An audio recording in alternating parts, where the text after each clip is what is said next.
The only thing I remember about this guy is his booty cheeks.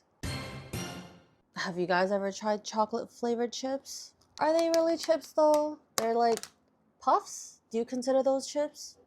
I don't know what this is supposed to be, but it looks questionable. And since I only remember his booty cheeks and then this shape,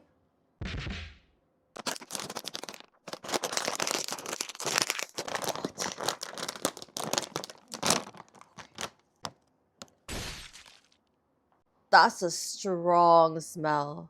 There's so little in here. It smells like really strong cocoa, like maybe cocoa powder.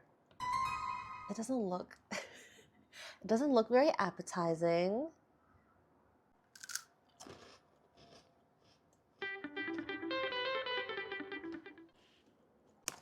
I don't know how I feel about it yet.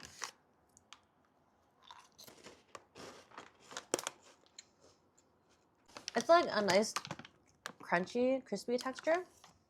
And the chocolate is not that chocolatey. It's like subtly chocolate.